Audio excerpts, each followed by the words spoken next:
Good afternoon. I think that is the last student that I was waiting on. So we are going to begin. We have several things to accomplish tonight. The first thing I want to share with you is the course syllabus, which I emailed just before class. So I know you haven't had an opportunity to review it. I'm going to share it on my screen and discuss the weekly plan. It is a tentative plan. There may be changes as the semester progresses. I will, of course, notify you if anything changes well in advance so that we can kind of pivot and make the necessary adjustments.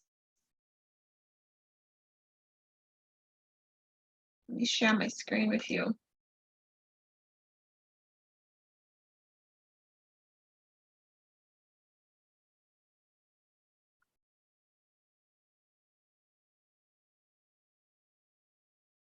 So my share screen, I'm now sharing a copy of your syllabus for the next 14 weeks. As I said, I emailed it just before class at about 5:45. Once class is over, if you check your email and you haven't gotten it, please send me a message and I can resend. The first thing we begin with a course objective. So why are you taking this course?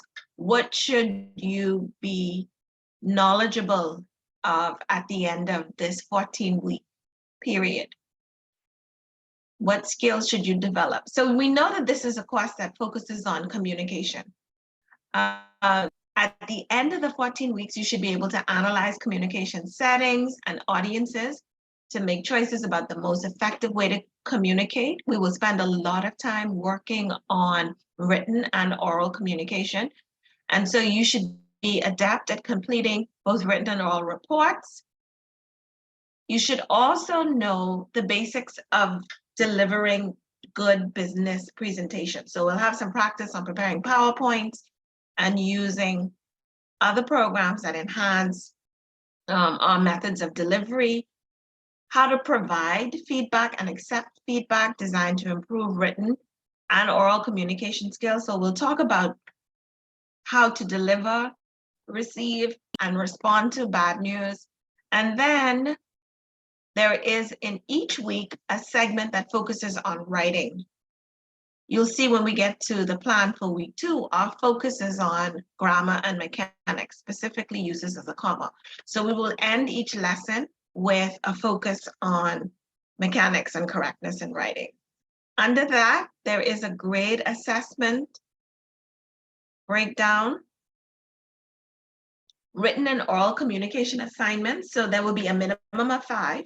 These are short 1 to 2 page assignments or exercises. So you may be asked to write a memo, an email communicating some information, right? You'll be given a writing prompt, basically. Letters, summaries, various writing and communication assignments for a minimum of 5 and for a total of 25% of your grade. And then at the end of the semester, you will have to deliver an oral presentation in pairs. So this is going to be an 8 to 10 minute communication and context video assignment. This video is worth 15% of your grade. We'll talk about the best way to make this happen. How do you record your video and some of the skills that you will be graded on for this assignment. And then you have a final exam, which covers materials from weeks 2 through 14, and this is worth 60% of your grade.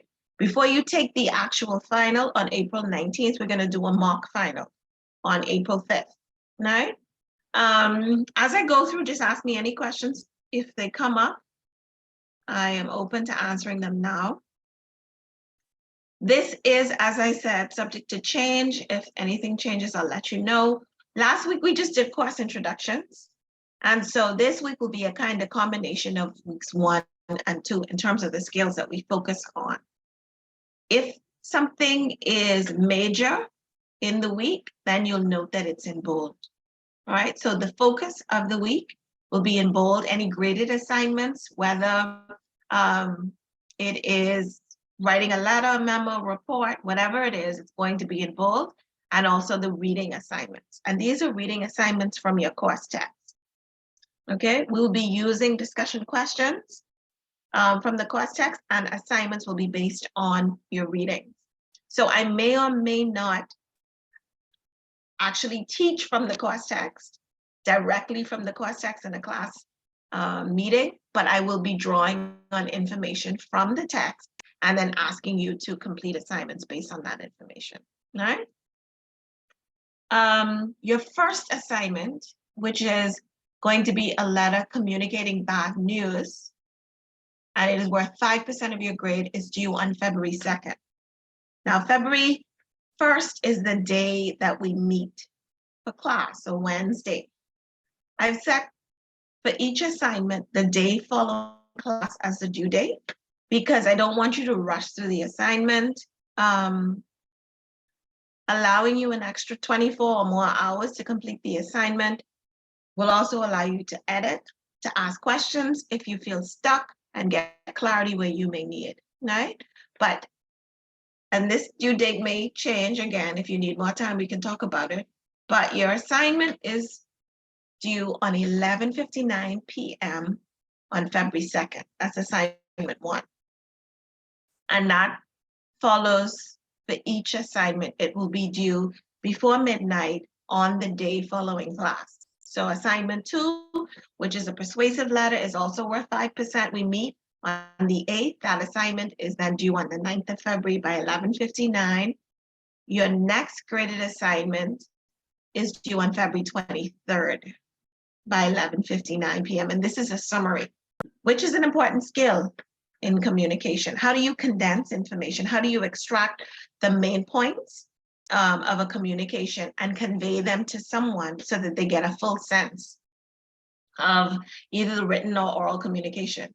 And then your 4th graded assignment, as we get into drafting minutes and agenda meeting preparation, your 4th assignment is going to be due on March 9th. And you will have to draft an agenda and minutes for a meeting based on some information that I will give you. And your final assignment is to prepare a resume. I'm going to ask that you prepare and update your own resume for 5% of your grade. That will be due on March 16th. That is the final in-class assignment. So there are 5. If I add more, I'm going to tell you I don't envision that there will be more graded assignments in class. This is quite a lot. And 5% is a small percentage, right? That gives you time to really hone your writing and work on these kinds of lower weight assignments, so that in doing those, you're also preparing for the final, right? Which is weightier and will also ask you to hone your writing, to communicate bad news, to communicate in a persuasive manner. All the skills that these class assignments emphasize will also be tested on your final. And your mock final, because the final is so weighty, I find it useful to have a mock final so that you can know what to expect moving into that exam on April 19th. So on the 5th, you will have a take-home final exam, and we will review your responses and your answers on April 12th and talk about exactly what you need to work on moving into the exam on April 19th. On April 12th, I also meet with students individually to let you know what your grade is moving into final, so that you know basically what you should aim for if you want to get that 8 in this class, okay? All right, so you'll note that from week 10, March 22nd, there are oral presentations scheduled. So groups 1 and 2 present on March 22nd, 3 and 4 on March 29th, and the final presentation on April 12th. You will be paired for these presentations, and at the very bottom of your syllabus, you have the assignments already explained. So communication in context means that you are given a particular scenario which you and your partner have to demonstrate or act out in front of the class. So basically, you will, after we've discussed appropriate communication in each scenario, you will demonstrate those skills through a kind of role play with your partner. Okay? So assignment 1 involves a conversation between a manager and an underperforming employee. Assignment 2, a prospective employee on a job interview. Assignment 3, an employee and a manager are meeting regarding an employee's complaint about unfair treatment from his supervisor. An employee and a manager are meeting about a letter of resignation, and a manager is meeting with a supervisor to address the poor example the supervisor is setting for members of staff, junior members of staff, right? So these are basic scenarios you might encounter on the job. And this assignment is designed to start a discussion about how we should handle these sometimes uncomfortable situations, right? What are the best strategies to use to communicate effectively in these scenarios? Now, I am going to put you into groups tonight, and I'm going to assign you a topic for your presentation. Once I have assigned you to a group and to a partner, I want you to make contact with that person, because this assignment will be planned and prepared outside of class. All right, so this is going to involve some meetings and communication with your partner so that you can both complete this assignment. Let me look at my attendance list. So when I call your name, I'm also going to give you a number. That number corresponds to your assignment. So make note of two things: the number that I assigned to you, and the person that I assigned to you. You two will form a group. There are only 9 students in this class. We may have to have a group of 3. When I checked the final list, I got an updated list tonight. There may be 10 of you, I'm not sure. Okay, so Byron Ferguson and D. Hannah.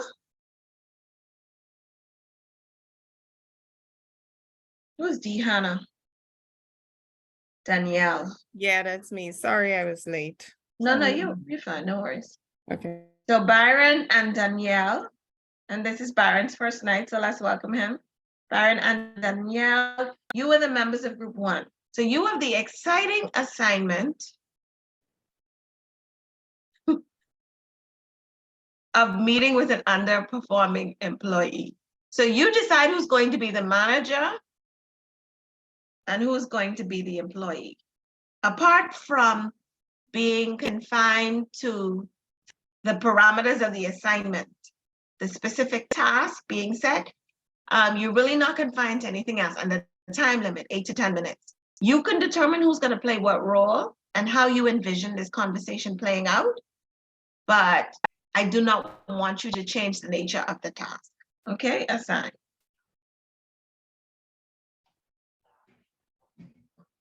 And you can, of course, meet with me if you need clarity on any component of the assignment. Group 1, and of course, your date is on the syllabus.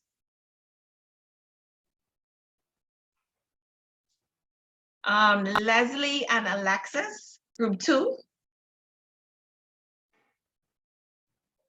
Good evening. Good evening. Danielle, are you also in Grand Bahama with Ellen? Yes. Okay, I'm gonna change that. I'm sorry. Byron, do you mind? I'm gonna change, because they're on the same island, it would be easier for them to work together. Okay, so I'll assign you another partner. Byron. So Danielle and Ellen, you form group 3. Leslie and Alexis, you are in group 2.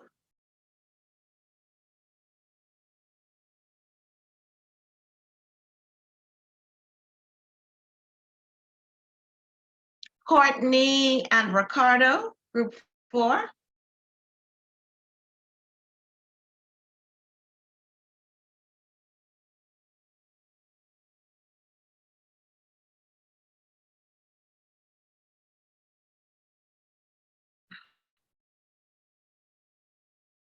So that means Chanel, can you join group 1 with Byron? Chanel Belu? Okay. And one person is not assigned, that is Shanique Russell. Right, Shanique? Yes. Okay. 1 second.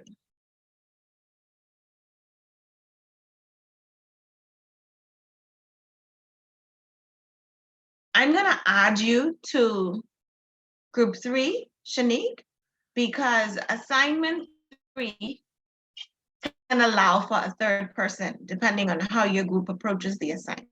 The supervisor can be present for the meeting as well with the manager and the employee, okay? So I'm gonna add Shanique to group 3. Now, if we have another person joining the class, then the composition of group 3 might change, okay? But these Okay. presentations don't start for another 8 weeks. So we have time to address any changes, deal with any changes as they come up, okay? So I'll Okay, repeat you can the remind me groups. who's in group 3 again. Sure, yeah, I'll repeat the groups.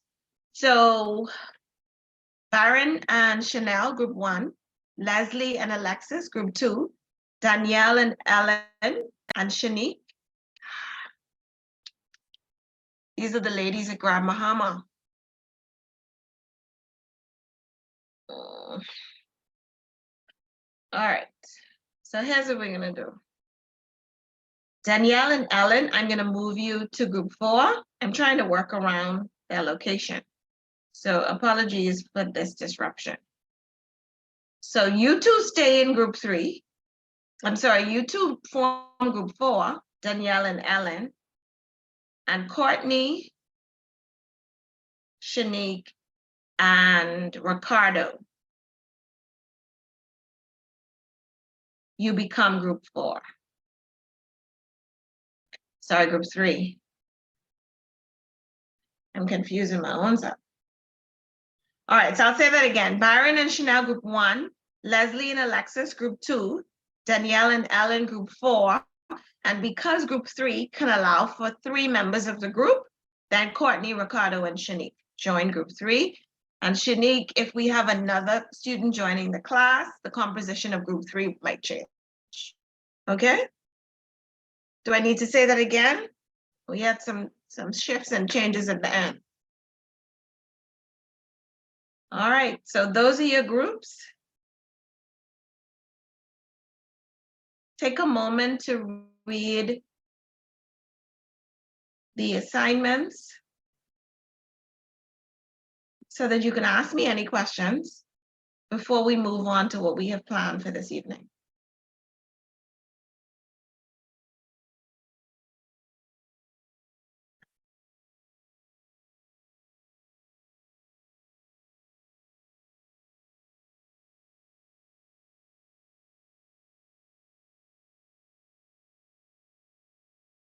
Okay, I think Shanique got kicked out of the meeting.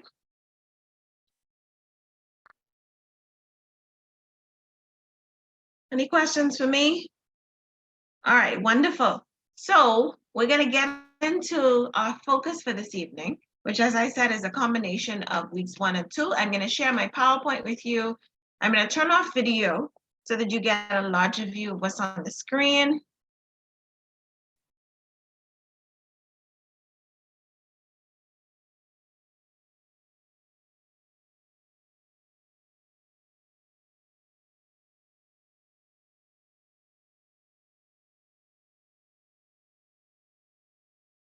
We're gonna focus on the communication process in class this evening. We're gonna watch a short video to basically refine our understanding of the communication process, because in many cases, we tend to think of communication as somewhat stagnant. It is not. And then at some point in the lesson, I'm gonna put you into small groups or breakout rooms where you are given a discussion prompt. And so we'll work on those in our small groups for about 20 minutes and then come back to the larger group to discuss your findings and the result of your discussion. So you should be looking at a PowerPoint.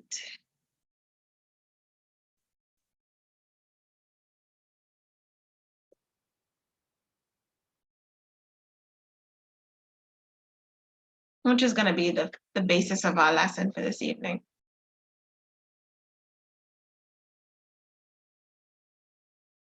And so tonight we have 3 objectives. So at the end of this class, we should have a good understanding of what is the communication process, what are the qualities of good information, and of course, what are the qualities of bad information, and then what are some of the media we use to communicate, and then what skills do we need to communicate in each medium?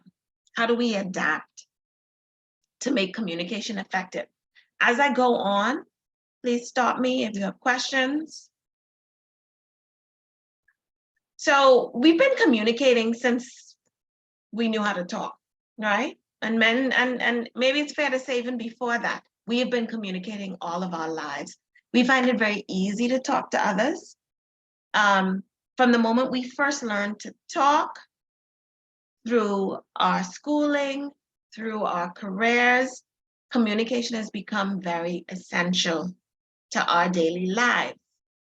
So much so, we are so adept at communicating. We use it so often that a lot of us don't think of communication as something we need to learn or we need to be taught. While effective communication is essential in getting our ideas across, it's not as easy as people think. There are many factors that complicate effective communication or make it all but impossible. It is perhaps one of the most complex tasks that we engage in every day. We take a lot for granted. There are a lot of misunderstandings. There are a lot of mismeanings. A lot of things get lost in translation. The message moves from one person to another, and a lot is lost. I often think of bad communication as that childhood game we used to play where one person starts a secret and you whisper to the person sitting next to you and you pass it on. And then at the very end, the person communicates what they heard. And it is often far from the intended message or the original message. So bad communication works in that way. We communicate for several reasons. Communication serves the following objectives, or very important objectives. First, we want to give information. We want to exchange information. So facts. We may be given a new position. We may want to communicate that hours of operation have changed. I gave that example last class. People have different beliefs, different attitudes. And so we may try to express ourselves, express our beliefs and attitudes in personal communication, but we're told in business communication, we kind of need to temper them and leave them out, right, altogether. So how do we exchange or convey information that is appropriate to the situation and appropriate to the context without losing meaning and authenticity? We may communicate to persuade. We may want to get someone to take a particular action, right? We often see that in marketing. We also communicate to establish relationships and connections with people. Women are quite adept at doing this, right? We want to build trust and a spirit of cooperation. We tend to think that's only important in interpersonal communication. It is not, right? We need to know the reason these objectives are important is because whether we're writing or speaking, we need a firm grasp of why we are communicating. We also need to develop the appropriate English usage, grammatical conventions. The two are inextricably linked. We can't have one without the other. But this is an ongoing task, all right? I'm going to say something and I'm going to repeat it because it's so important.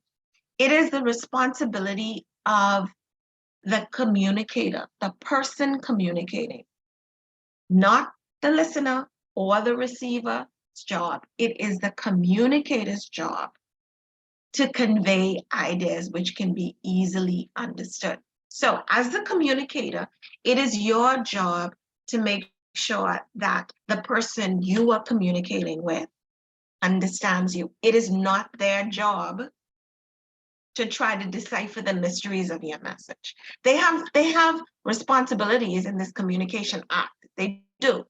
They need to be engaged, and they need to actually hear you. But if your message is garbled, if the communication is not effective, you will find that the average person will not have the patience to stick around and try to decipher or determine what you mean, especially if they have to sift through or sort through a lot of unnecessary information. So it is your job to communicate effectively. I'm going to pause for a minute to let that sink in. And I want you to look at this communication cycle. Let me share my screen again. Communication as a cycle. I want you to think about what this means.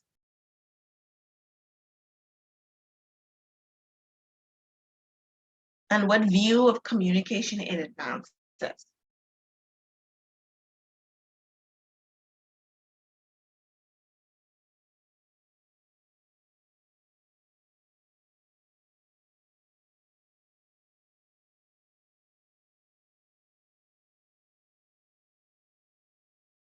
Generally, we think of communication as originating with a sender.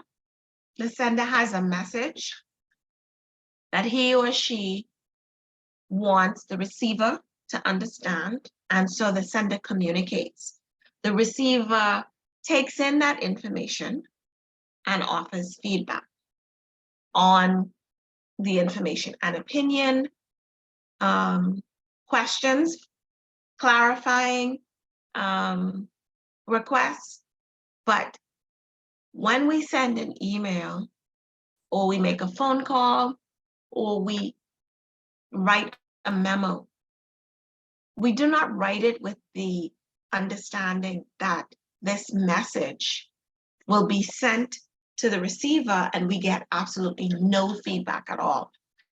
As a matter of fact, we tend to think that that is rude in communication. We have an idea or ideas in our mind that we want communicated. And a lot of times we don't think about the ideas in the receiver's mind that impact how they translate, receive, understand this message. And so I'm going to share a video with you. I'm going to stop this share and we're going to look at a short video that discusses the communication cycle as something transactional. And we'll talk about what that means. All right. Okay, so give me a minute. I need to load the video on YouTube.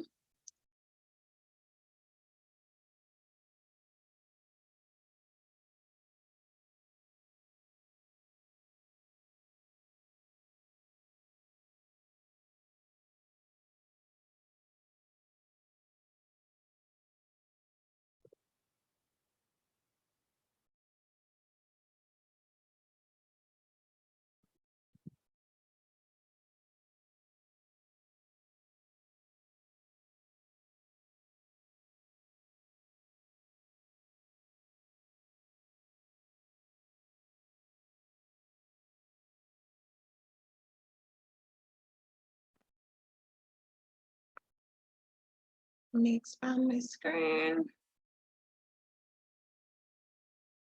Okay, so you should all be looking at a full screen version, right? Image of someone's brain and all the messages in the human brain. Let me know if you can hear this, please.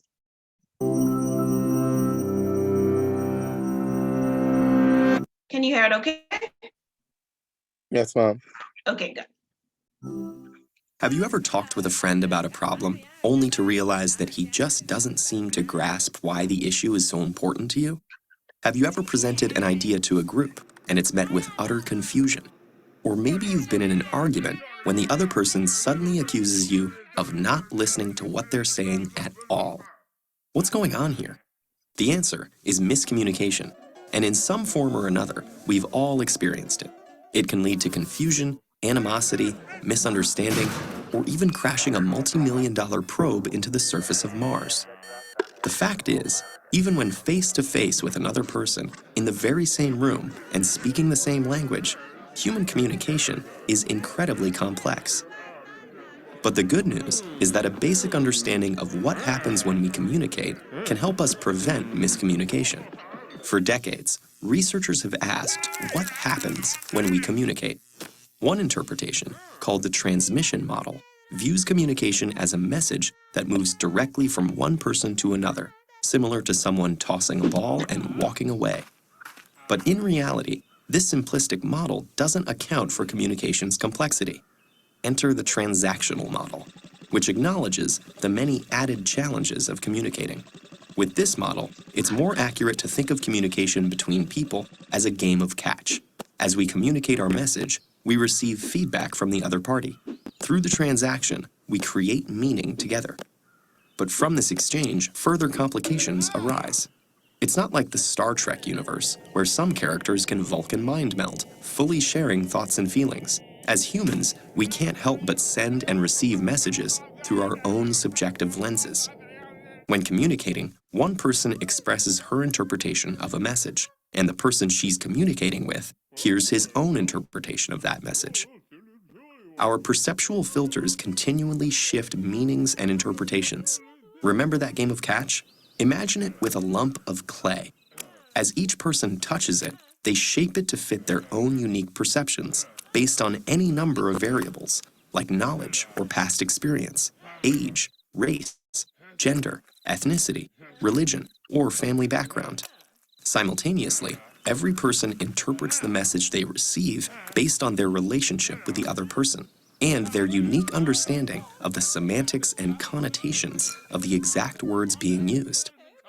They could also be distracted by other stimuli, such as traffic or a growling stomach. Even emotion might cloud their understanding. And by adding more people into a conversation, each with their own subjectivities, the complexity of communication grows exponentially. So as the lump of clay goes back and forth from one person to another, reworked, reshaped, and always changing, it's no wonder our messages sometimes turn into a mush of miscommunication. But luckily, there are some simple practices that can help us all navigate our daily interactions for better communication. 1. Recognize that passive hearing and active listening are not the same. Engage actively with the verbal and nonverbal feedback of others and adjust your message to facilitate greater understanding. 2. Listen with your eyes and ears, as well as with your gut. Remember that communication is more than just words. 3. Take time to understand as you try to be understood. In the rush to express ourselves, it's easy to forget that communication is a two-way street. Be open to what the other person might say. And finally, 4. Be aware of your personal perceptual filters. Elements of your experience, including your culture, community, and family, influence how you see the world. Say, "This is how I see the problem, but how do you see it?" Don't assume that your perception is the objective truth. That'll help you work towards sharing a dialogue with others to reach a common understanding together.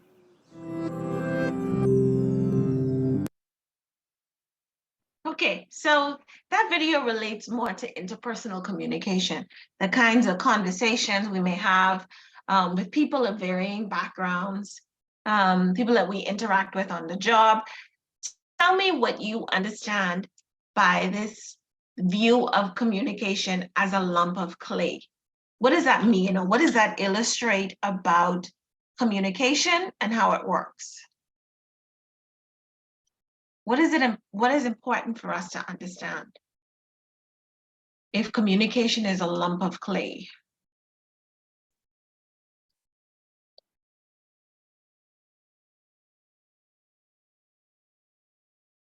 Not everybody all at once.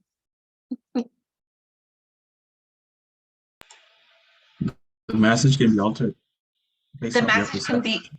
The message can be altered based on, Based on your understanding or your level of understanding. so are you talking, when you say understanding, a level of understanding, are you only talking about religion? I think that's Byron. Is that Byron? It is. Is it only education that impacts It could how be we? It can be any number of things. If the message is not clear, I can only understand what you convey to me. And you can Okay. send it in one way and it returns to you another way. Or people perceive it another way. We send one message and the receiver gets another message. And the way the receiver receives that message is determined by his personal biases, experiences, beliefs, judgments, his view of you. If you're communicating in a business setting, it may be his view of your company. And by extension, you, all of these things impact how the communication that we send is perceived. And so, far from thinking of communication as something static, where we send a message and there is no chance of misinterpretation, we want to think of communication as something that is continually shaped and changed by me as the communicator and you as the receiver. It is far more transactional than static. And that is the most important point to take away from that video. That yes, communication is a cycle, and these parts of the cycle are important. Let me share my screen with you again. These parts of the cycle are important. We need a sender, we need a receiver, we need a message, and we need feedback. The lump of clay is in the feedback. This determines, or here, the person's background and experiences and beliefs determines the kind of feedback we get and the response we get to our message. No?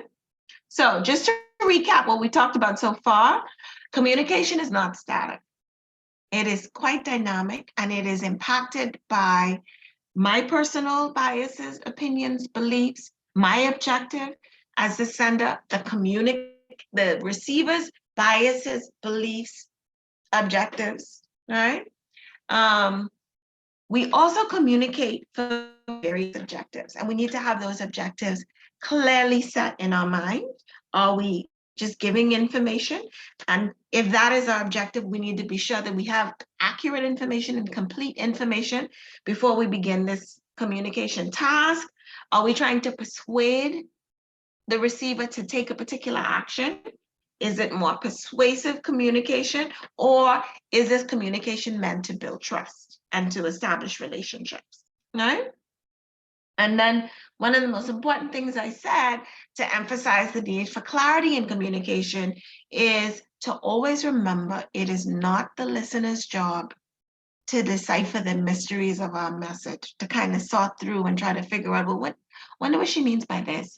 Wonder what they mean by that. We don't even want in written communication, if this is not a conversation between sender and receiver, we certainly don't want a situation in written communication where there are a lot of emails back and forth and nothing gets done. I have this conversation with students often who send emails. Hi, I have a question about this assignment. When is it due? And then I have to ask message back, what class are you in? What assignment are you referring to? And this is all done by email. And so we have 5 or 6 emails in before I can really help the student, simply because the communication was not complete. It didn't provide all the information I needed, right? Good. So make sure that your message is clear and that the information that you want to convey is completely communicated. All right, so good information and bad information, to kind of piggyback on what I just said.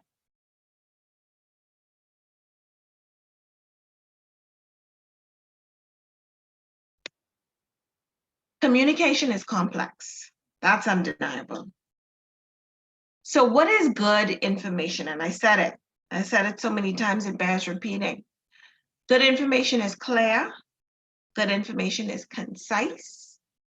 And as far as possible, error-free. And I say as far as possible because we're human, we make mistakes. Some mistakes, a few mistakes, we can overlook. Communication riddled with errors sends a bad impression of the communicator. What do I mean by concise though? We understand what clear means. We use clarity so many times, and clarity is essential to the communication process. What do we mean by concise information?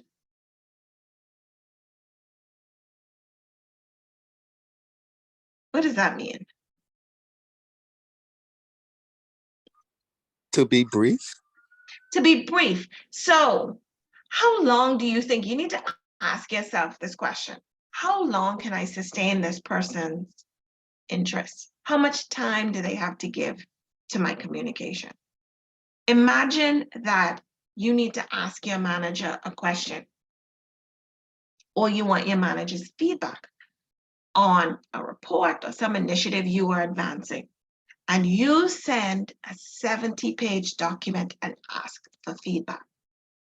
In some cases, that's unavoidable, but where possible, if you want good feedback, useful feedback, and timely feedback, you should do what you can to condense those 70 pages into something that can be easily understood.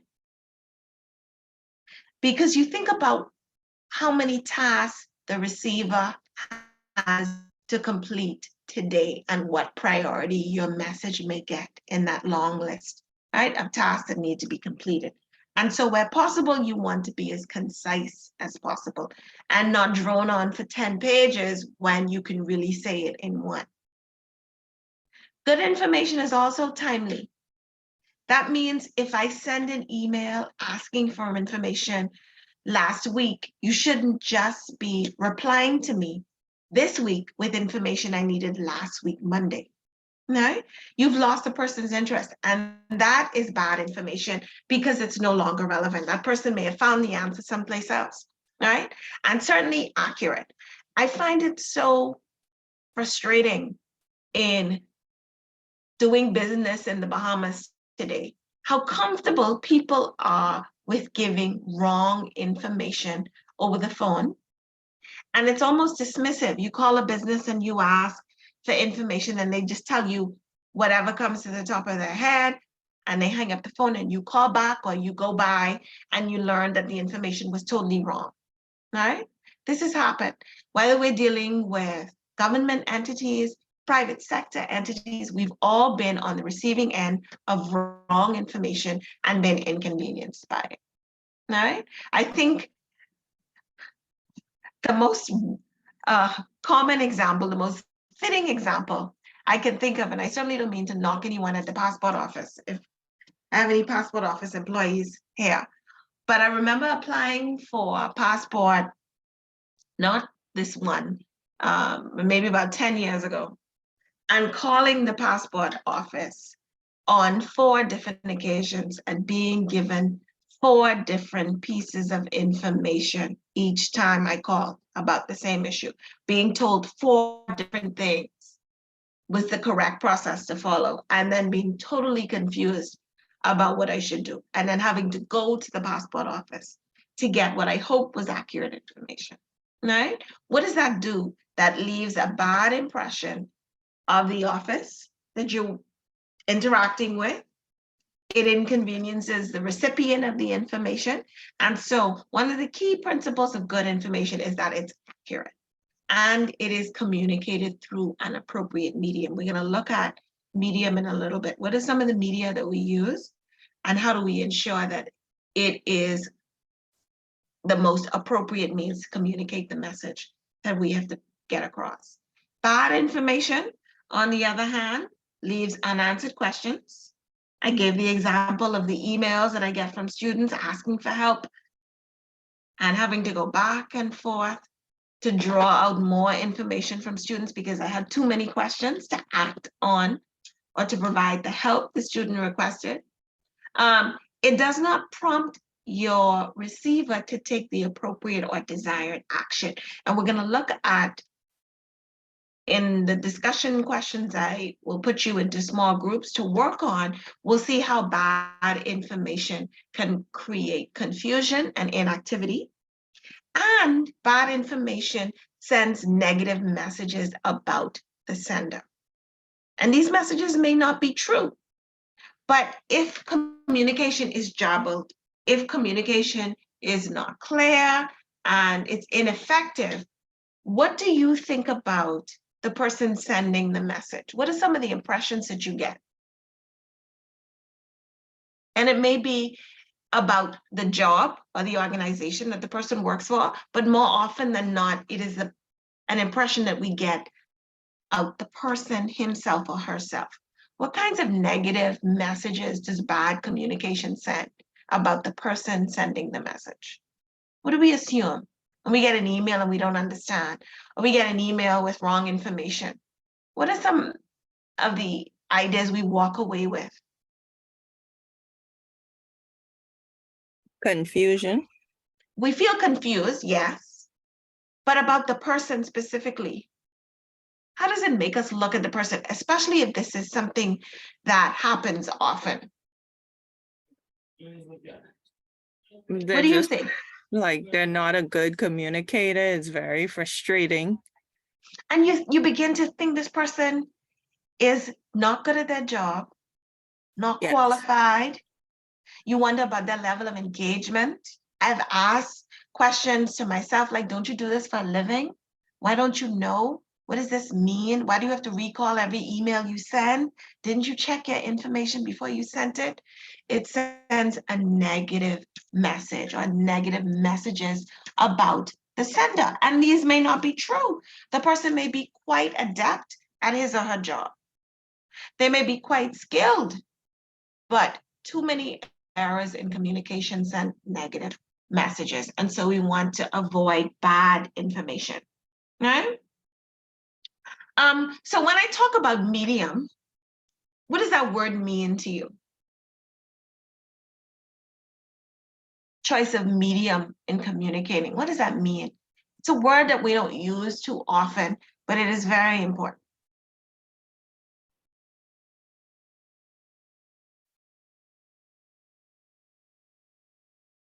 The plural of medium is media. What does that mean? Different platforms, social Good. media. Excellent. So the platform that you're using, the style that you're using, is it going to be an email?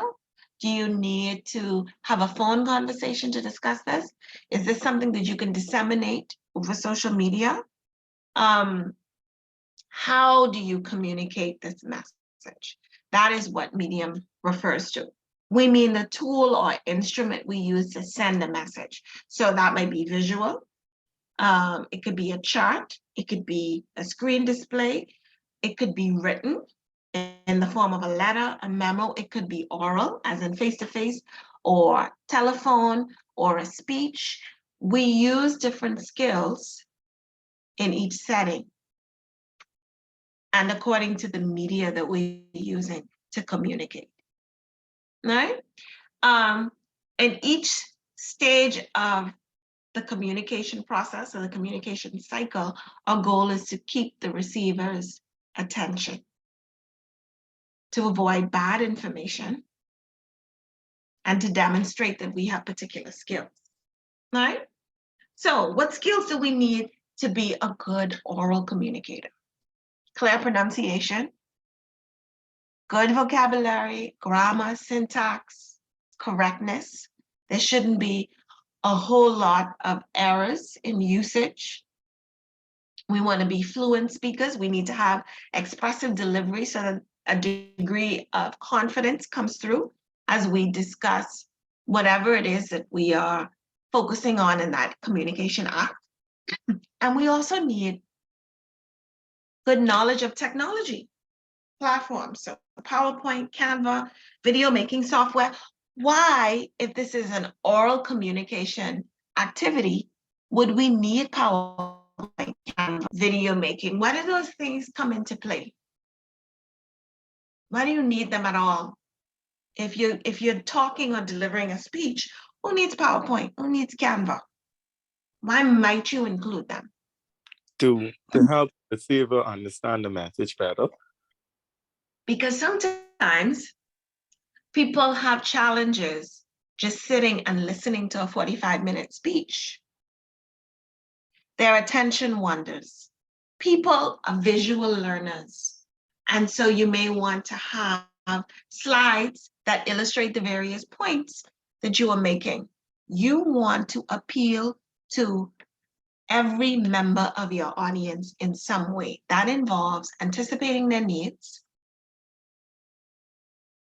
and also taking strategies or initiatives to sustain their attention. Not just gain it, but sustain it, keep it. And so, yes, you want to include visual media, a good PowerPoint presentation, a good Canva presentation, so that even if your voice drones on, and it shouldn't if you were a good oral communicator, but even if your voice drones on, they are drawn to good graphics and slides, and the presentation is enhanced by how well you use these things. Written communication, you need good grammar, spelling, syntax, knowledge of stylistic conventions. Do you see any connections or similarities in these two lists? Do you see any skills repeated?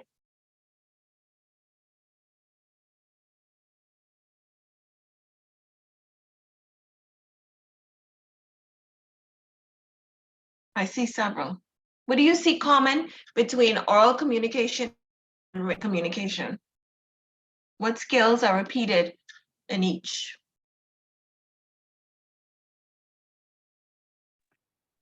Good vocabulary.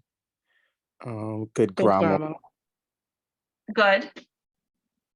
And knowledge of good spelling and pronunciation. You're gonna find that no matter the medium you were using, people will look to you to do certain things or know certain things. The same way errors send negative messages in written communication, they send negative messages about you in oral communication. So how do you want your listeners to perceive you? Do you want to come across as someone competent who knows his or her subject and is qualified to speak on this issue or to deliver this talk or to write this letter, right? To write this memo? These things are important. They're also important in visual communication. So if you're making a video presentation, right? We just watched a video and there was a lot of animation. More and more communication is emphasizing brevity, being brief and concise, because as we engage more with social media, our attention spans become shorter. So where we could read an entire article or book, most people now are only interested in reading something that may take 5 to 10 minutes at that time. More and more, when we see something posted on a platform, it will have at the very top a small caption that says 3-minute read or 5-minute read. That is because communication today puts a lot of emphasis on brevity. Because of the constant stimulation and the messages we get from so many different environments and settings and media, we are bombarded by information. And so it becomes harder and harder to sustain the audience's attention. And so we see communication that draws on visual means, graphics, right? In this presentation alone, I use a combination of pictures, something that looks like a kind of graph or chart. I'm using different colors. I'm not presenting something that is just black and white to draw your attention to certain aspects of the presentation so that information can stand out, right? All of this is essential in maintaining your audience's attention in a world where we are bombarded with information and communication becomes even more complicated. All right? Okay. And so I'm going to put you into small groups, 2 groups, 1 group of 4. Well, we only have 9 participants. I'm number 9. So 2 groups of 4. I think we lost a student. You will have 2 scenarios to discuss. Group 1 will discuss scenario 1. Group 2 will discuss scenario 2. But these are business cases designed to show the cost of ineffective communication. And so I'm going to share the assignment. Let me stop this share. I'm going to share the discussion prompt or writing assignment on screen just so we get an understanding of what you're doing in these breakout rooms. And for those of you who may not be very familiar with Zoom, breakout rooms are smaller discussions similar to when your teacher, you in high school or college, and your teacher would put you into groups of 3 or 4. That's fine, Ricardo. Your teacher would put you into groups of 3 or 4, and you have a discussion prompt or an assignment that you and your group members discuss. All right? Okay, so I'm going to share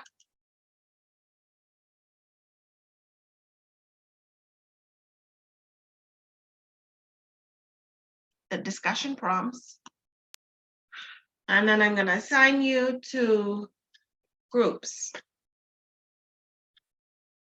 And so you will analyze each scenario in your group to discuss who is communicating, to whom, about what, how, and why. What was the intended purpose or goal of the communication in each case? And then something happened to make the communication break down. The objective was not met for a particular reason. So you identify the communication error, and then as a group, you talk about what problems or losses happened as a result of this error. And as a group, you will also devise strategies for fixing the problem. How could this communication have been improved? What would have helped the communication act go more smoothly or meet the desired objective? All right? So we now have 7 students. So we will have 1 group of 3 and 1 group of 4. I'm going to assign you to the breakout room, but I'm also going to email this assignment to each student so that in your breakout rooms, you can access the assignment to make sure that you answer each of the 4 questions, but also because you need to read the case, right, to which you are assigned. Okay.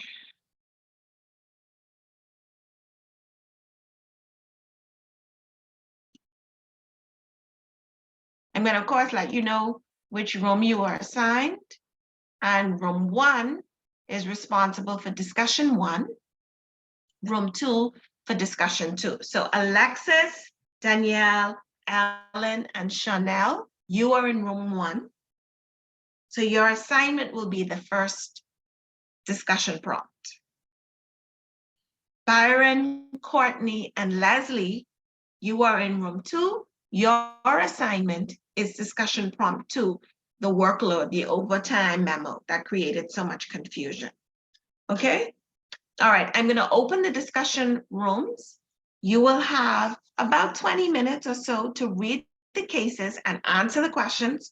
I'm going to stop you between, I'm going to say between 20 and 25 minutes, depending on whether you need more time. I'm here. I will be moving back and forth to the breakout rooms to answer questions. If you have any, once I open the rooms, you will get an invite to join your meeting, your individual or group meeting.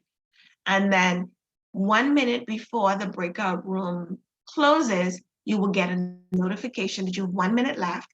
And at the end of the time, you will be automatically moved back into the large meeting. Do you have any questions before I put you into your specific groups? Okay, so as you move into your groups, please also check your email. This assignment is coming. I'm opening the rooms now. You have, as I said, between 20 and 25 minutes. I'm going to check on you to see if you need more time.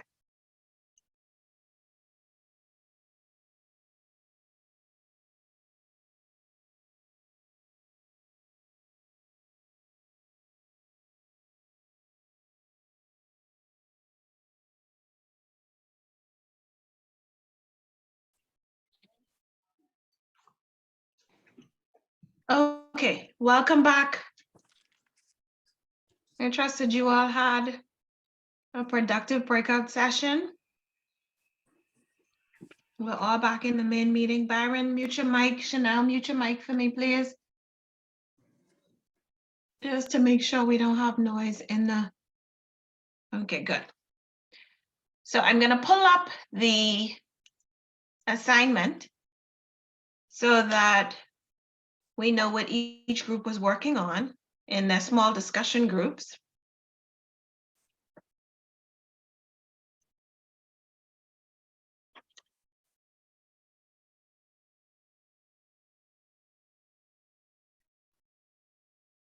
So these are the prompts.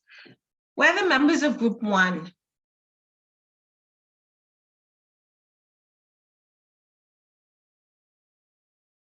Who was in group 1? Remind me. Chanel. Lynn, Chanel, Danielle, who else? Alexis. Ellen. Okay, good. So one of you read your prompt, or actually summarize the information. You don't have to read it, but summarize the information for me so that group 2 will get a sense of your assignment. Okay, so we basically had a sales manager.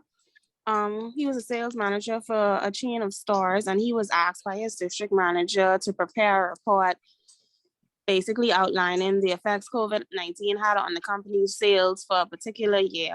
Mm-hmm. A report would be discussed at their regional convention. Mm-hmm.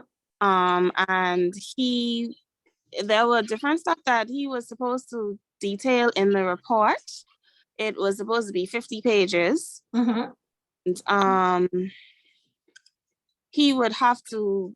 Was it supposed to be 50 pages, or is that what he came up with? It's a 50 report. But was it supposed to be 50 pages? 50 pages. He came up with 50 pages. Oh, Right. sorry. Yeah, he came up with pages. Mhm. Right.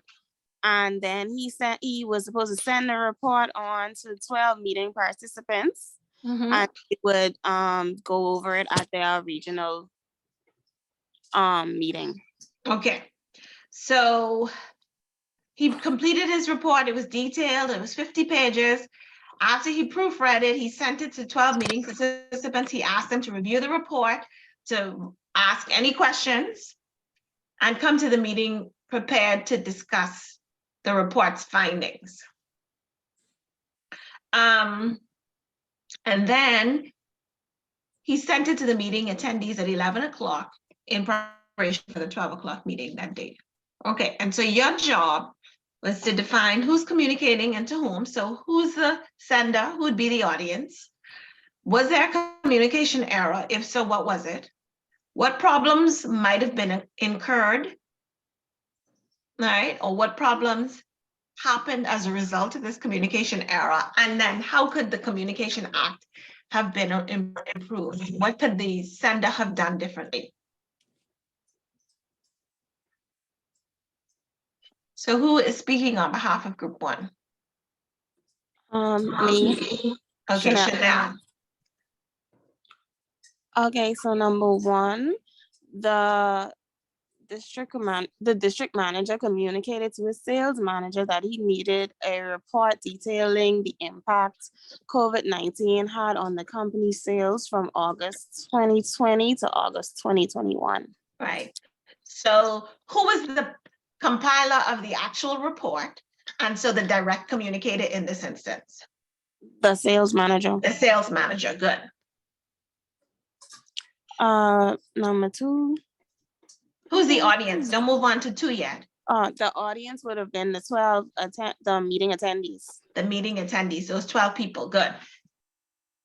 So we talked about what was the goal. So the communication should have provided an impact of how COVID-19 impacted company sales over that year. Right. What was the communication error, if any? It's being, we still on number one? No, you defined the Oh, okay, now- communicator, the audience, and the Oh, goal. yeah, number Two. Yes, number 2. Okay, the communication error was, first his email was sent 1 hour before the actual meeting, not giving the attendees enough time to go over it. The report may have been a communication error on a district manager part, because the report may have been too much for him to do in such a short amount of time period, considering the amount of information he had to compile. This also, the sales manager never gave his. So let's get into that some more. What do you mean it may have been too much information? So Because it was tell me more. 20 Because 20 it was 20 stores. Yes, And you had to compile all this and all information on inventory prices due to disruption in sales and shipping delays, and all the information that they needed to compile for the report to be precise. right. And this meeting is in 3 days. Now, it doesn't specify when the sales manager was given this task, but we meant, or we can assume that the meeting is 3 days away. So he was given this Right. task 3 days before. All right, Right. good. So there is error on both parts, the sales manager, but also the higher up, the district manager. Right. So it's too much information to compile in a short period of time. Good. Via email. Via email. Well, he has to present this report. He sent the email to the 12 meeting attendees so that they could review it and come to the meeting prepared to discuss. All right. Good. So who else is contributing from group 1? Do you have anything more to say on the communication error? What about the sales manager? What did he do wrong? So you said he sent it 1 hour before. Anything else? He could have, go ahead, sorry. No, go ahead. He sent it to the participants and not back to the district manager to be. Okay. So do you think there's something wrong with that? They are trying to present this at a larger meeting. So we assume that these 12 meeting participants are stakeholders in this process. He wants feedback to finalize this report for the meeting. We don't necessarily have to see that as a communication error. It does leave room for a lot of feedback that may, present an issue with too many different opinions, possibly more garbled information, right? It may prolong the process of collecting the information necessary, the data necessary, right? But I don't think there's anything wrong with sending it to the meeting participants. He wants their feedback. All right, and so we can assume, even though the question doesn't specify, that these are stakeholders, these are people who are involved in this process, and their feedback is going to be important in perfecting this report. All right. But the district manager, we could assume, was one of the participants, one of the 12 people attending the meeting. Anything else he did wrong?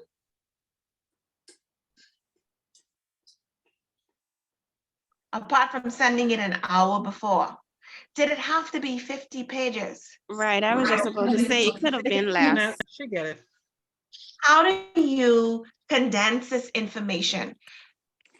An hour before the meeting is a short period of time to read almost any communication if you want good feedback. What you're doing an hour before anyone is asked to comment on this, you're asking them to rush through it.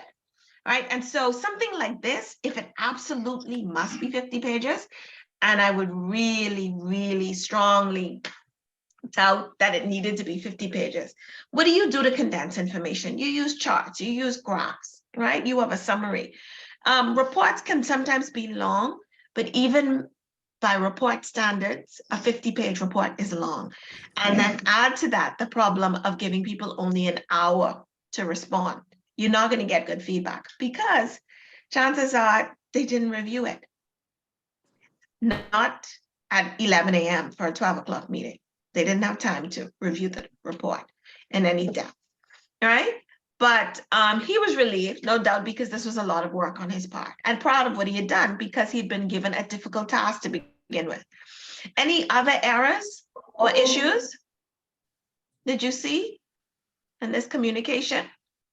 I think group one did a good job of communicating the objectives and communicating the problem so far. So good job. Now, what problems might have resulted from the issues you identified?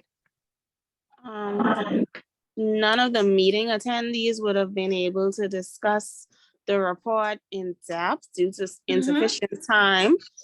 The information could have possibly not even been accurate due to the short amount of time he had to do it.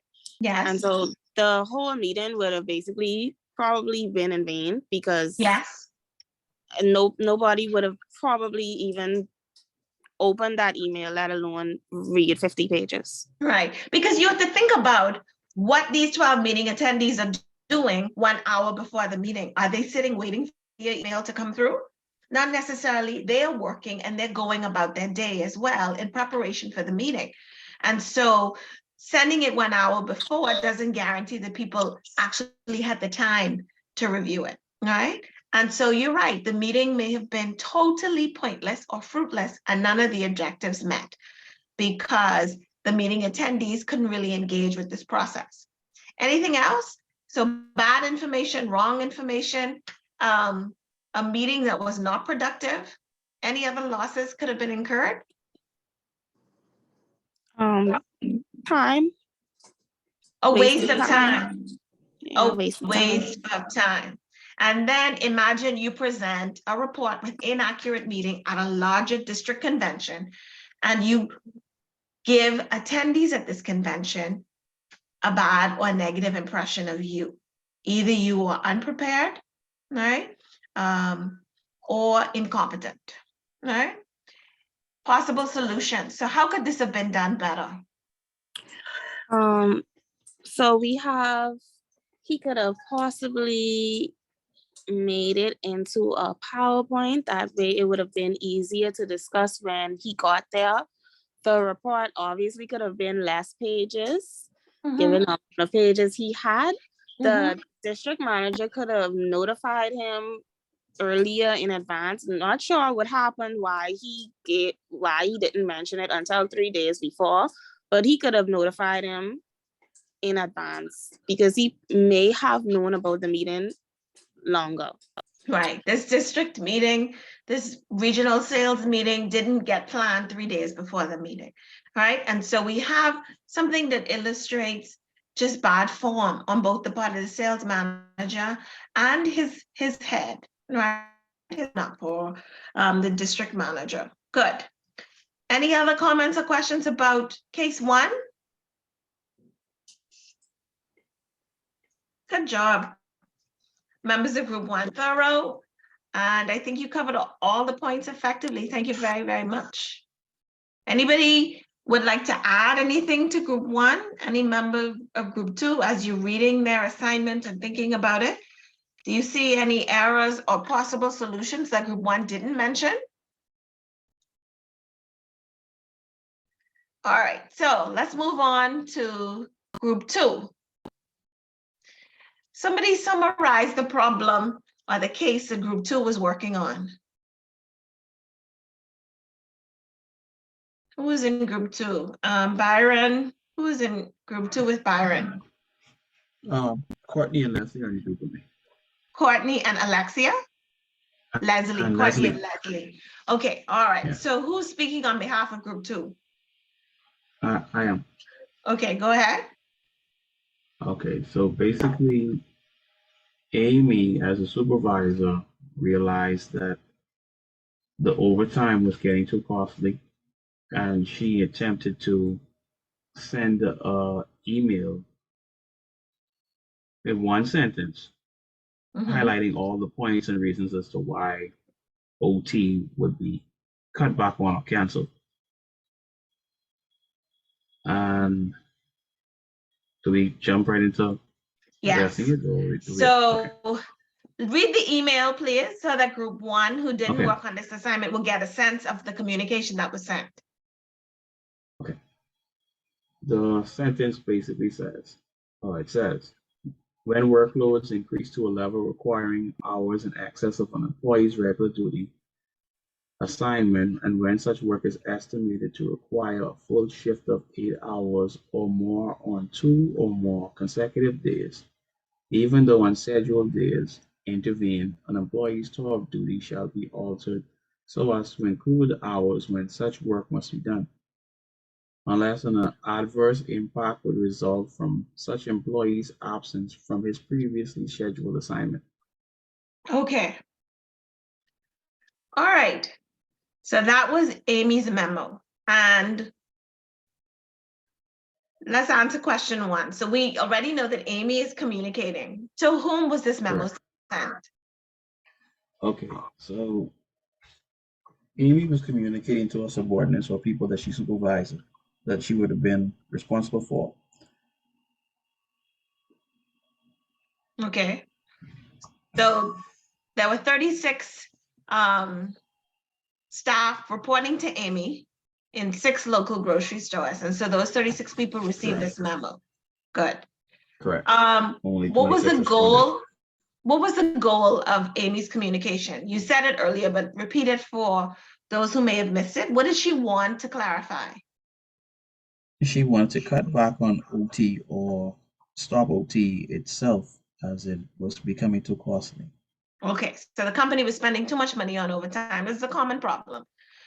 Good. Now, is there a communication error in Amy's message? If so, Many. what did she do wrong?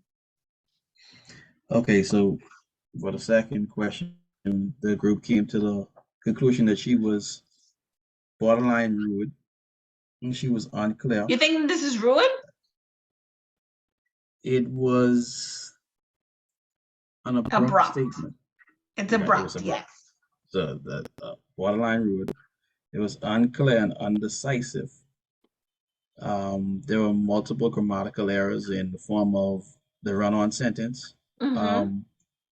A lot of sentence fragments bunched together that didn't make sense, and punctuation errors. Yes. Right. There are a lot of big words in this, right? And so this is a clear example of how valuable saying something simply is, right? If it can be said simply, say it simply. Especially when you have a wide audience. 36 people will receive this memo. 36 people of varying abilities, personalities.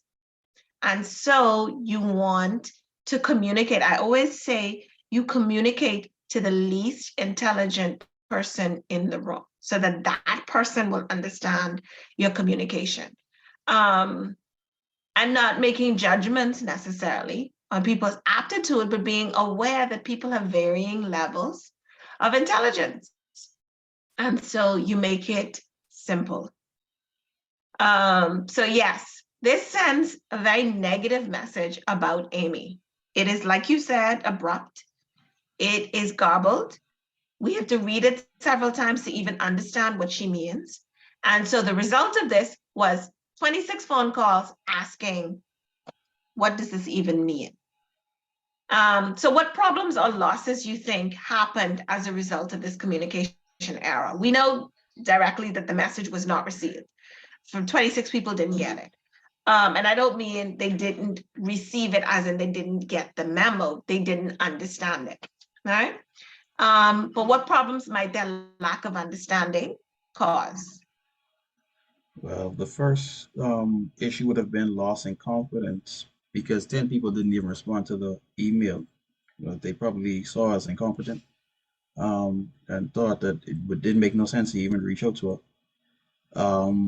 Another issue is it only increased the backlog of work to be done because time was lost. Yes. Yeah, I those think are the about issues that. this, and I think of a situation that happened recently, and I thought they caused more problems than they presented solutions. They just made the situation even more confusing. Do we have any police officers in this class? So I don't want to step on anyone's corns because we love our Bahamian police officers. How many of you saw Don't worry, the she- video she's- recently where they were saying it's illegal to turn left on a red light in the Bahamas, only where there's a sign? Did you see that video? No. I did. You saw it, Byron. You're saying you saw it? I saw it. I did. So they sent an email. They actually did a newscast, right? Where an officer said Bahamians who are turning left on a red light where there is no sign permitting a left turn are breaking the law. And so you're supposed to look for a sign that it is okay to turn left before you turn left, right? And so the immediate question is, well, where are these signs that say it's okay to turn left? Because I will admit, I belong to that group of Bahamians who, if it was clear for me to go, I would turn left on red, right? There's only one in Nassau. There is one in Nassau. Where is that? I can't remember where it is. but someone University took a picture Drive. behind it. Yeah, they took a picture and sent it. along to you. University Drive. So just as you're leaving just as you're leaving culinary and lifestyle management, the former tourism and hospitalities block, just as you're leaving that, you come out of the parking lot, you're at that light on University Drive, and what is that? That runs past NIB. I'm not sure the name of that road, but that's the only turn left sign in Yeah, but- Nassau. But Mhm. when that law first came out, it was you can turn left on the light. Yes. Remember that? So now they're saying you need a sign. And the problem is there are signs all over Grand Bahama, Yep. but we have one sign in Nassau. So the rest of us have been breaking the law apparently. And people continue to break the law because we don't know. There can't only be one sign. There can't only be one street that we could turn left on. So that is a situation where they cause more confusion than anything else. I'm not sure they really helped the problem in that case. Bahamians left that even more confused. And that's what Amy's memo did. So those 10 people who didn't even bother to call really couldn't be bothered. And they probably walked away saying, oh, she ain't talking to me. Good. Any other problems? So a negative view of Amy, doubts about her competence, anything else? No, those were the issues that we came up with. So what could Amy have done better? What solutions? Well, the first thing she could have done was review the memo before sending it out, checking it for any errors, anything that didn't make sense. She could have reworded, use the time to clean it up. She could have gotten the opinion from staff members themselves because they are actually working. Mhm. They're putting in the time. Mhm. Probably hold a meeting where she could have addressed the issues head on and make sure that the message was clear. Mhm. Another thing is she could have stopped being cheap and paid OT. That's a bigger problem. That probably doesn't rest with Amy, right? Yeah. She's a supervisor, Right. probably won't make determinations about pay and salary and overtime, but she will be asked to implement policies. So this is probably something coming from higher up, right? And all it means is your work schedule will be changed so that you don't end up working overtime. The time required will be scheduled into your regular week so that we eliminate all this overtime, right? That's all that the memo means. But she uses garbled language, overblown, pedantic There's a phrase that we use to describe writing like this. It's pedantic. Too many unnecessary big words to try to sound more intelligent. And the reverse is the impression that the person really doesn't know what they're talking about. And it gives a negative view, right, of Amy. And the communication fails because the recipients don't understand the message. Good. Thank you, group 2. Any final observations or comments about this case? So we have 2 small business cases that show how important effective communication is and what happens when communication breaks down. All right.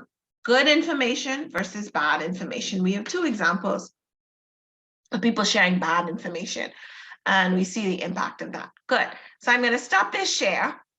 And the final thing that we're going to do tonight is our focus on writing. We're going to talk about uses of the comma. As we go through this, I'm sure a lot of you are going to be like, I know this stuff. So for those of you who know it, it is going to be a review. For those of you who don't know it, please take this in, because in this business communication class, Ms. Higgs will be grading you on communication and correctness. So let me share my screen with you. And there's an exercise that you're going to complete. This is going to be a practice. I'm not going to grade it, but we'll use it as a kind of diagnostic test so that I can see where you are in terms of your writing and the skills that we need to work on. All right? Okay, so what is the comma? What does the comma punctuation mean? You essentially use it wherever you feel the need to pause in communication. It is meant to clarify and distinguish parts of a sentence. We have broken down the uses of the comma into 7 rules that determine how and when you use this important punctuation. You use a comma before a coordinating conjunction, and, but, yet, so, or, for. Now, this is more British than American, this use of a comma before a coordinating conjunction like and. When you read text written using American English, you will find that this comma is often left out before and. All right. Although I have seen lately that when you send WhatsApp communications, WhatsApp is correcting your grammar. Have you noticed that? And depending on how you have your English set, WhatsApp is recommending a comma before words like and, but. We know that, of course, but is standard, but this use of a comma before and alters depending on culture. All right. It joins 2 complete ideas. So when you have 2 independent clauses, you have 2 sentences that can stand alone. That's what we call an independent clause. And you join these 2 sentences with a word like and. And you do this because the sentences may be short. You have 2 short sentences and you don't want your writing to sound choppy and disjointed. And so we join 2 short sentences with a word like and. Or if we are conveying an exception, we use a word like but. All right. What do I mean? So in the first example, he walked off the stage, full stop. Then he exited the building, full stop. That sounds kind of choppy and really staccato. And so instead, we use this coordinating conjunction and. Let me make this larger. We use this coordinating conjunction to join the 2 sentences. And so we put a comma right here. That's a more common use of the comma. Rule 2 also is a common use of the comma after an introductory clause or phrase. An introductory clause or phrase cannot stand alone. It's not a sentence. It's giving us more information about whoever is performing the action. When John arrived to school, he learned the class had been canceled, right? This introductory clause or phrase is giving us more information about what happened and when. It was when John arrived at school, comma, that he learned the class had been canceled, right? We may also have an introductory clause or phrase that gives more information about direction. Buried under a tall tree in the woods. Where did police officers find the bag of cash? It was buried under a tall tree in the woods, right? We also use a comma after an introductory word, right? Like unfortunately, or a phrase like on the other hand. Then, comma, and what follows is an independent clause. So this is an independent clause. It stands alone as a sentence. He learned that cash had been canceled. This is what we call a dependent clause, or an introductory clause in this case. It cannot stand alone.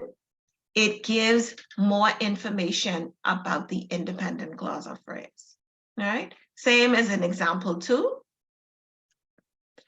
This is the complete sentence. This is modifying the complete sentence, describing or giving more information, right? We also use a comma to separate items in a series. We see this all the time. My sister prepared lasagna, salad, and vegetables for dinner. Now, the point that I was making earlier, in American English, you wouldn't see the comma here. It would just be and vegetables. But when we use the British dictionary, we have that comma before the word and in this case. And then it could be a word separated by commas or an entire clause. So Lucy promised that she would finish her homework, comma, clean her room, and wash the dishes. So we have items in a list or in a series, and we separate them by commas. We also use commas to separate non-essential clauses and phrases from the sentence. We have an example of the sentence using Cedric the Entertainer. What do we mean by a non-essential clause and phrase? When we use a modifier, right? A descriptive phrase or clause in the middle of the sentence like this, something that we could leave out of the sentence and it would still make sense, it would still express a complete thought, then we call it non-restrictive or non-essential. Non-essential in that we don't need it to make sense. We're using it just to give more information or to modify, right, the sentence. So Cedric the Entertainer will host the Emmys this week. That's a complete sentence. Because we've added this non-essential information in the middle, we're giving more information about Cedric the Entertainer, describing him in more detail. Then we enclose this non-essential phrase in a series of commas, one before and one after. All right, and non-essential clauses and phrases work this way in each case. We could take it out. If we were to put an X through this, we would still have a complete sentence. Same thing here. Oh, sorry. This is the non-essential clause or phrase. Same thing here. Right? But we cannot take out the clause here. This is restrictive. We need this information. What is the difference between example 1, where we take out the clause in the middle, example 2, and example 3, where we have a who, but we don't need the comma? What sentence 3 means is that there are other men standing around. And so it is essential for us to demonstrate or to describe which man we mean. The one who is standing by the elevator, not the one sitting in the chair, not the one standing by the door. So when we see a sentence like this, this is restrictive. There are other men around. We are talking about one man in particular.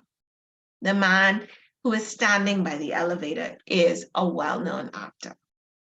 So when you see no comma like this, you know that this is not a non-essential clause or phrase. It's what we call restrictive. A lot of people neglect to add a comma before and after someone's name.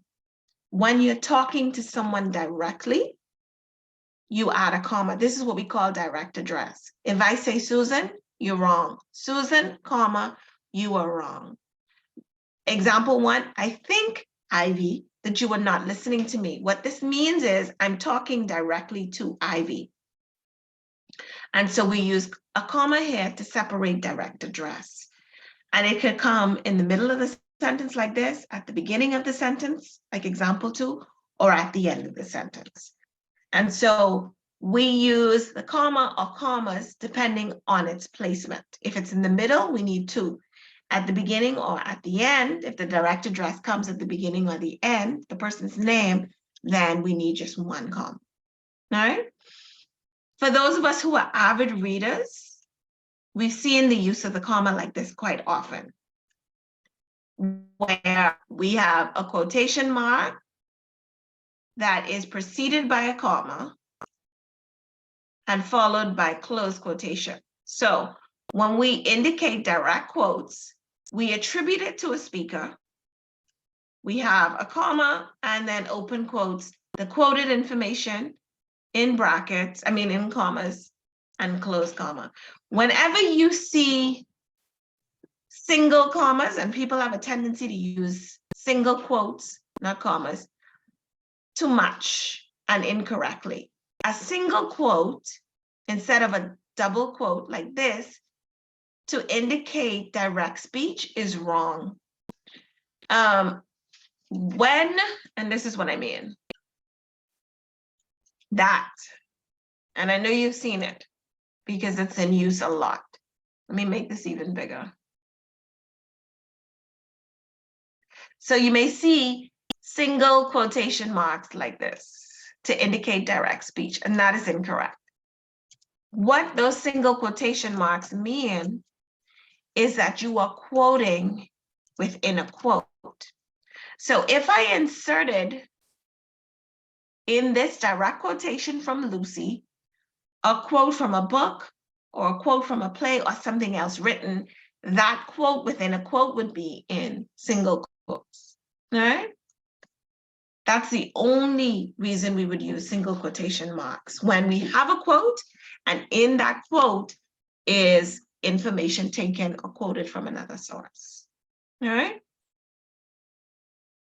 And rule number 7, which we know well, we use commas with dates to separate the day from the year. We also use commas to separate country and city, country, Bahamas, and city, all right? And then when we want to distinguish someone by including their title, it's set off in a pair of commas, all right? There is also a rule for numbers. If it's 4 digits long, we could either include the comma or not, but anything over 4 digits, we separate the numbers into commas to make it easier to read, right? 100,000, 6 million, no? So those are the major uses of the comma. I'm going to review them just for clarity. And of course, I didn't expect you to take in all that information, but I just wanted to review the rules before emailing this to you and then allowing you to review it on your own and work on the practice exercises. So what are the common uses of the comma? When we have a coordinating conjunction to join 2 short sentences, when we have an introductory clause or a phrase that provides more information at the beginning of the sentence, we use a comma when we're making a list. We use a comma to separate restrictive from non-restrictive or essential from non-essential clauses or parts of the sentence. We use a comma when we're talking directly to someone, when we want to indicate direct address. I told you you could not do it, Sania, all right? Or I think that you were wrong, Susan. We also use a comma for direct quotation marks. And remember what I said about single versus double quotes, all right? And then we use commas to separate days from years, city from country.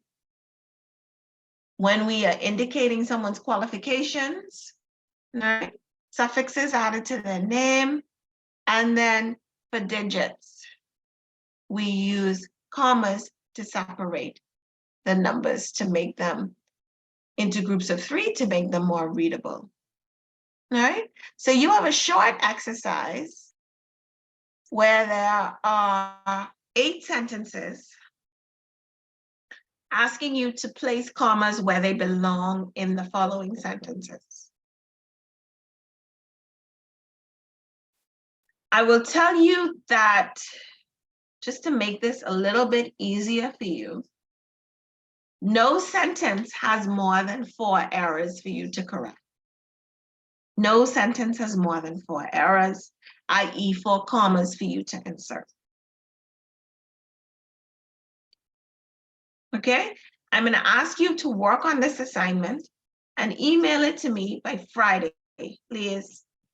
Please send it to sshiggs@hotmail.com, which is the email address that I've been using to communicate with you. Remember, this is not a graded assignment, but we're going to use it as a kind of diagnostic, just for me to see your level of writing. The first assignment, communicating bad news, will give me more information, but these little focus on writing exercises also help me to see how you're improving, right? As we work through these kinds of grammar and mechanical issues that impact our communication, okay? Excuse All right. me. Yes, Will you Leslie? be sending this to us? I'm sending it to you immediately after class, yes. Okay. Yes. All right, good. When you say So, say it again? When you say this to you again? So send it to me before Friday at 11:59 p.m., please, so that I can have time to review it and respond to you. And we'll go over the answers next class, but send them to me. Remember, it's not going to be graded. Okay. But we'll use these as practice exercises.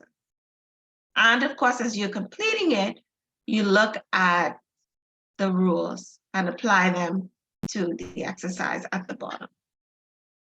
All right. So the last thing I want to do is take attendance. Let me stop the share.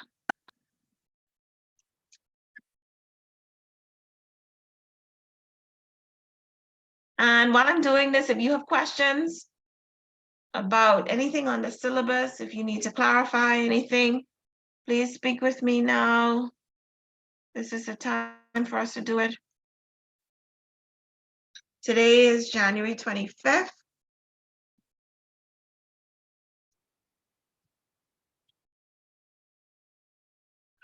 Okay, Ricardo. Ricardo had to leave. Chanel, Yeah. Danielle, Yeah. Dimitronique Johnson. 1 second, let me check something.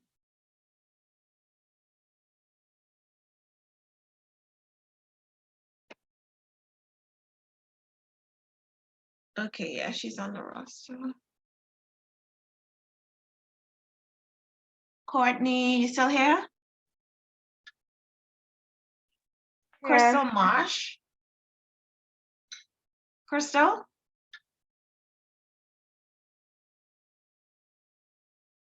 Leslie, you still here? I'm here. Shanique? Ellen? Ellen Strawn? Good, Yeah. and Alexis? Alexis Toot? Alexis was in the meeting, right? Yeah, was working with in you our- too. She was in Okay. our group. All right. Okay, so before you go, let's just see what you have to do next week. Yes. Let me pull up the syllabus. Now, I got your email, Ellen, about, oh, okay, I see Alexis. I got your email, Ellen, about the books and the delay, which I guess is unavoidable. Mhm. I accidentally closed out the syllabus. Here we go. How many of you were able to get the text so that you can complete the readings?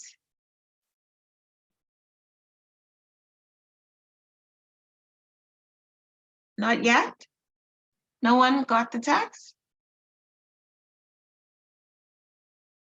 Okay, I need you to get the text, please. I understand that the BIF's communication, the BIF's office has copies of the text for you, so you just need to go by and collect them. Now, Danielle and Ellen. Ellen are on a different island, and so the text has to be sent to them. But the rest of you, please make an effort to go by the office to collect your course text. So this week, we got to the characteristics of good information. We didn't discuss advantages and disadvantages of written communication or logical organization and flow because we combined weeks 1 and 2. It wasn't too much we could cover. Next week, we're going to talk about business letter format, writing a letter of application, and you have some readings. So chapter 1, what is communication? And understanding communication barriers, and chapter 3, how do we communicate negative news? And your first assignment is going to be on communicating bad news, and it is the week of February 1st. So that assignment is going to be based on what we cover next week using the course text. All right, so make sure you get the course text. We're going to need that for our discussion next week. Okay, and for the graded assignment that's coming up. All right, any questions for me? That's where we are. We're going to end there for this evening. If you have any questions, please stay behind. If not, I will see you next Wednesday. You were free to go. Make sure you got the syllabus from me, please. And I think that's the only thing that I sent that that we didn't review in class, or that you will need to review some more. And I'm also going to send you the exercise on the comma. All right, so have a good evening. Good evening. Good evening. Good evening.